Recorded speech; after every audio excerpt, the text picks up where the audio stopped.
राम राम, स्वागत है भाइयों एक बार फिर से आपका अपने YouTube परिवार मानव अहलावत और Facebook पेज पे भी। भाइयों आज हम पहुंचे अपने उत्तम शुगर मिल बरकातपुर के फार्म पर। तो हमारे जो उत्तम ग्रुप की जो चारों मिलें हैं उनके एडवाइज़र हमारे साथ हैं पंडित जी। उनसे आपको मैं थोड़ा सा एक नई टेक्निक किसान भाइयों के लिए जो हमारी बरकातपुर मिल ने लॉन्च की है, या ये समझिए जो सुविधा हमारी बरकातपुर मिल किसानों के लिए दे रही है, यानी गेहूं और गन्ना एक साथ बिजाई करने के लिए, इससे किसान को क्या क्या लाभ होगा, करनी चाहिए नहीं करनी चाहिए, और करनी चाहिए तो क्यों करनी चाहिए, ये सारी बातें हम डॉक्टर साहब से पूछेंगे। और हमारे जो DGM साहब हैं हमारे मिल के डेवलपमेंट के जो इंचार्ज हैं श्री चांदवीर जी, उनसे भी बात करेंगे, आपको उनसे भी मिलूंगा। ठीक है जी। तो पहले तो मैं छोटा सा परिचय डॉक्टर साहब, सर जी आप थोड़ा सा अपने हमारे किसान भाइयों के लिए परिचय आप कष्ट करें। मैं डॉक्टर DB फोंडे, बेसिकली मैं सॉइल साइंटिस्ट हूँ और वसंत दादा शुगर इंस्टीट्यूट में मैंने 30 साल की सीनियर साइंटिस्ट एंड विभाग प्रमुख काम किया है। उसके बाद मैं उत्तम शुगर में उस विकास गन्ना विकास के बारे में एडवाइजरी दे रहा हूँ। उत्तम शुगर मिल्स लिमिटेड जो बरकातपुर यूनिट है, इस यूनिट में जो गन्ने की बुआई होती है तो ये साधारणतः 20 से 25% बुआई ये गेहूँ काटने के बाद होती है जी सर। और गेहूँ काटने के बाद जो मौसम रहता है अप्रैल एंड या मई महीने की शुरुआत में करते हैं, उसी टाइम आपको पता है तापमान इतना बढ़ता है जी सर, और ये गन्ना बोने के लिए अच्छा मौसम नहीं होता। जी सर। फिर भी लोग गेहूँ कटने के बाद गन्ना करते हैं, उसकी पैदावार भी बहुत कम आती है। जैसे आप फरवरी मार्च में गन्ना करते हो, उसमें जो उसकी पैदावार मिलती है उसके तुलना में उसकी पैदावार बहुत कम मिलती है। एक छोटा सी विधि है, ये विधि कोई नई नहीं है, लेकिन ये विधि का ज़्यादा प्रचार प्रसार नहीं हुआ है। तो गेहूँ के साथ गन्ना करने की जो विधि है जी सर, ये आपने अपनाई तो गेहूं के बाद गन्ना जो करते हैं उससे तुलना में बहुत फायदेमंद होता है। फायदेमंद। अभी ये इसी वक्त गन्ना गेहूं बो रहे हैं लोग, जी सर।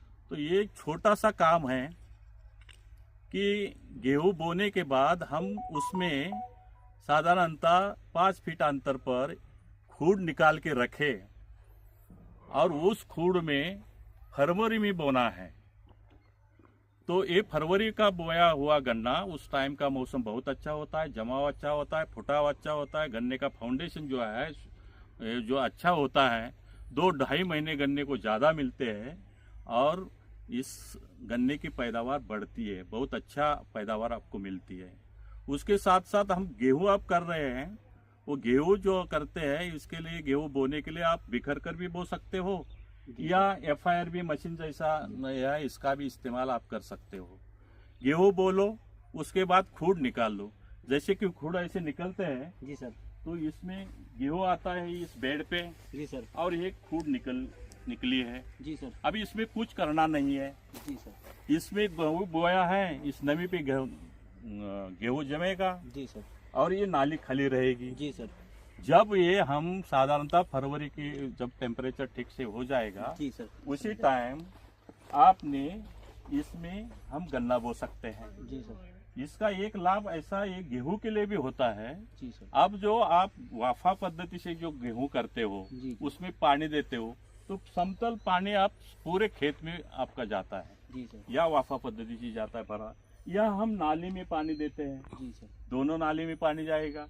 उसका पानी का जो मूवमेंट है जो यह है वो अंदर हो जाएगी। जी सर। आपको पता है गेहूं को ज्यादा पानी नहीं ठीक नहीं है, जी सर, तो पानी नमी ठीक से मिलती है। जी सर, वापसा ये जो होती है आपका जो अच्छा नमी रहती है, जी सर, उसके ये जो गेहूं की अच्छी ग्रोथ होती है और गेहूं भी अच्छा मिलता है। यदि आपको बीघे में 4 क्विंटल गेहूं मिलता है, इसमें 4 से भी ज्यादा 4.5 क्विंटल तक मिल जाएगा। इसमें मिल जाएगा सर इतना? या निश्चित स्वरूप से ये यहाँ सिंचाई की देखो पानी जो है, ये जो न्यूट्रिएंट्स में हमें खाद वगैरह जो दिया है उसके साथ जो खाद होता है वो खाद इसमें रहेगा। जी सर, और इसमें पानी जाएगा। जी सर, यदि ये समतल पानी में भरोगे जी सर, तो इसकी जो खाद भी दिए हुए न्यूट्रिएंट्स है वो लीच आउट हो जाएगी। सही बात है। वो ज्यादा पानी होने से वो जो जड़ें हैं, जड़े की ग्रोथ भी ज्यादा नहीं होती, जी सर। उसका तना है नाजुक, ये कमकुवत होता है, लो भी कम पड़ती है। तो इसमें पानी दे दिया तो जो गेहूं को जितना लगेगा उतना ही पानी जी सर। मिलता है, उसकी ग्रोथ अच्छी होती है। और किसानों के भी और वैज्ञानिक दृष्टि से भी देख लिया तो उसकी पैदावार आपको जो नॉर्मल करते हैं उससे ज़्यादा इसमें मिल जाएगी। ये तो हो गया, जी सर। गेहूं का पैदावार बढ़ गई।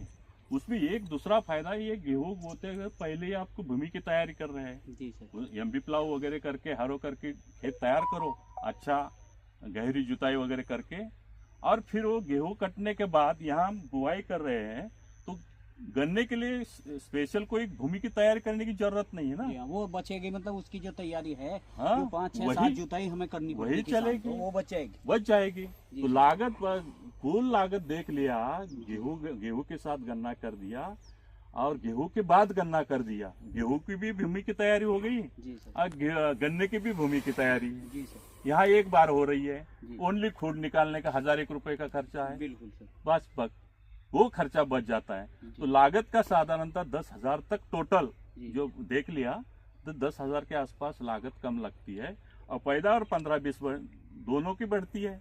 जी जी। तो देख लिया, थोड़ा पूरा इकोनॉमिक्स आपने निकाला तो उसमें 1.5 गुना फायदा इस विधि में है।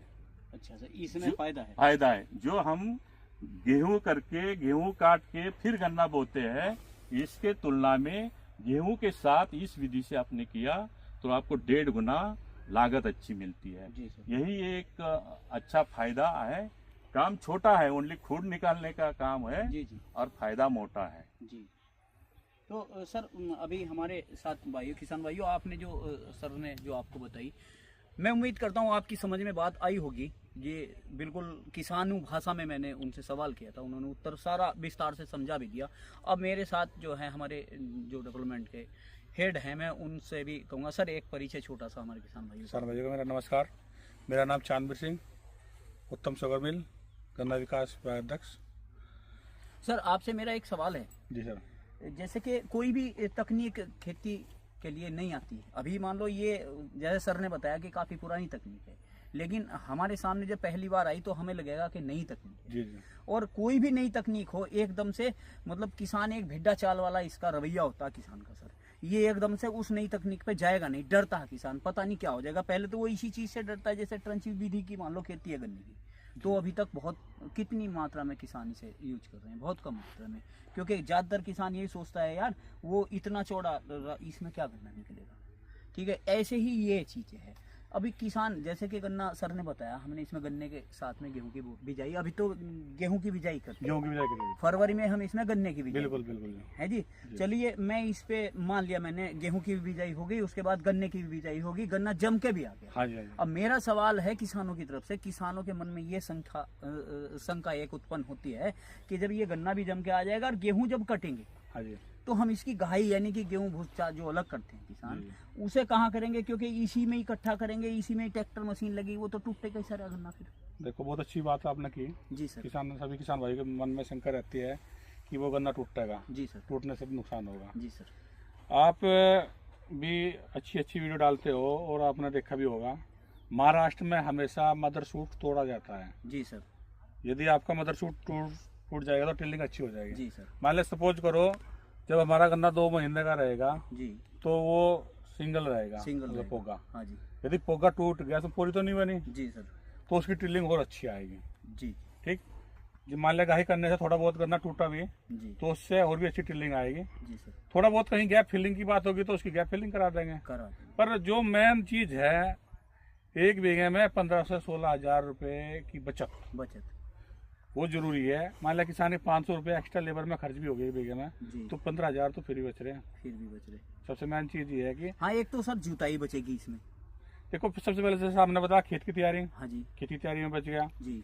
फिर आपका नॉर्मल विधि से गेहूँ निकलता है 4 क्विंटल हद से ज्यादा, जी सर। इस पर 4.5 5 क्विंटल 5 क्विंटल तक 1 क्विंटल का बीघा गेहूँ बढ़ गया। तो सर आपने तो जैसा पिछले साल हमारे यहाँ फार्म में आपने बिजाई की है इस तरह जी की, जी। तो उसमें गेहूं का क्या एवरेज आया था सर? 5 क्विंटल बीघे का। और सर गन्ने का? गन्ना तो अभी कटेगा, वो गन्ना अभी आप दिखा दो, गन्ना आपका 80 क्विंटल के समथिंग का खड़ा। मतलब अच्छा कर 80 तो बहुत हो सर। हाँ मतलब 80 के समथिंग खड़ा है बिल्कुल। सही है। तो फिर तो सर, तो ये मतलब जो है हमारे किसान भाइयों के लिए कि ये जो टूटेगा घाई कहाँ होगी, इसका जो था कि गाय तो आप एक साइड में कहीं भी कर लो, मान ले दो कूट के या 3 कूट के पोगी टूट भी गई जी, तो वो और अच्छा फुटाव लेगी। अच्छा जी, मान लिया कहीं गैप बना तो 1-2 महीने गैप फिलिंग कर लेंगे। हाँ, सबसे मेन चीज है आपकी खेत में, खेत की तैयारी में बचत, गेहूं की पैदावार में 1 कुंटल की बचत। और दूसरा जो मतलब हम मई के बाद गन्ना बोते हैं वो निकलता है 30-40 कुंटल, ये निकलेगा आपका 70 कुंटल। 30 कुंटल का पैसा 12,000 रुपये बनता जी है। जी 12,000 रुपये गन्ने में हो गए और 2,500 रुपये हो गए गेहूं में आपके, और 1,500 रुपये हो गए आपके खेत की तैयारी में। जी बिल्कुल। तो वही 15,000 रुपये बनते हैं। तो मैं किसान भाइयों से एक और मैं बात कहना चाहूँगा अपनी तरफ से। कई सारे किसानों के मन में एक और, सर यहाँ से थोड़ा सा आ जाइए, कई सारे किसानों के मन में इसके बाद भी एक और सवाल भाइयों जरूर उठेगा कि यार जब हम इसकी घाई करेंगे तो भूसा इन लाइनों में भर जाएगा, फिर उसे निकालते फिरेंगे। बहुत सारे जो कुतर्क करने वाले किसान हैं या जो भी आदमी है वो करेंगे। तो मैं इसके लिए आपको एक उपाय सुझाऊंगा कि आप जैसी घाई कराएं ना अपनी, उससे पहले जहाँ भूसा आपका डलेगा वहाँ एक पल्ला बड़ा सा पाल कपड़ा कोई टाइप बिछा ले। बिछाता भी है जी, सब बिछाते हैं, हम तो आमतौर से भी बिछाते हैं जैसे कि वो उससे भूसा खराब नहीं होता। अगर आप वो बिछा लेंगे ना तो वो समस्या भी आपकी खत्म हो जाएगी, यानी कि लाइनों में भूसा नहीं रुकेगा और आपके खेत में ही नहीं रुकेगा, क्योंकि सारे का सारा पल्ले पे आ जाएगा। बिल्कुल। तो सर कुछ और है इसके बारे में कुछ कहना है? बस मेरा तो ये कहना है साहब का भी कि किसान भाई जो 20% गन्ना बाद में लगा रहे हैं जी, उसको अब कूड़ खींच के छोड़ दे, फरवरी में लगाए। और अपना जो 20% का उत्पादन उनका बहुत कम आ रहा है, जिससे उनका 80% का प्रॉफिट भी बराबर हो जाए, जी सर, तो उससे उस नुकसान से बचें। सही। ये हमारे पास दोनों प्रकार की मशीनरी है। जी सर, ये तो- दिखाना भैया। ये तो हमारी FIR भी है, मतलब इसमें आपका गेहूं के साथ बुएगा। जी सर, ये आपका इसमें खाद है, और इसमें गेहूं। इसमें आपका गेहूं है। जी सर, ठीक है जी, ये आपका चलेगा जी। जी सर, तो आपका गेहूं बो जाएगा, ऊपर से पट्टा हो जाएगा, जी कूड़ हो जाएंगे। जी सर, दूसरा एक जो हमारा नॉर्मल तरीका है, जी सर, नॉर्मल तरीके में आप ब्रॉडकास्ट करके, जैसे कि गेहूं बोते आए हैं हम, जी सर, वो गेहूं बो, जी ये सर, आपका रेजर है जी सर। 5 फीट पे। मतलब 7 दिन पहले गेहूं की आप बुआई कर दें बिखेर कर बिखेर के जैसे छिड़काव कि- विधि जी से। हाँ, ये आसान तरीका है। हाँ बिल्कुल आसान तरीका है किसान, क्योंकि FIR भी मशीन सब किसान भाइयों के पास नहीं होती, नहीं। महंगी भी आती है। हाँ जी, हाँ जी। और हम भी सभी को नहीं करा पाते हैं। जी सर, तो आप छिड़काव विधि से बो दो, जी सर, ठीक, जी। और फिर इसमें कूड़ खींच दो, खूड़ खींच दो और इससे इससे एक लेवल होता चला जाएगा। जी जी सही मैं है। जैसे कि आपको दिखा भी रहा हूँ वीडियो जी में। जी जी ठीक है जी। जी, तो इससे आपका बिल्कुल एक साथ गेहूं हो जाएगा, पट्टे पे गेहूं आ जाएगा, बिल्कुल सर, और आपका नाली में गन्ना आपका फरवरी में हम ठीक बो है देंगे। तो बहुत बहुत धन्यवाद सर आपका भी। और तो बहुत बहुत धन्यवाद सर, आपने किसान भाइयों के लिए इतनी अच्छी जानकारी जो हमें उपलब्ध कराई है उसके लिए। नमस्कार सर।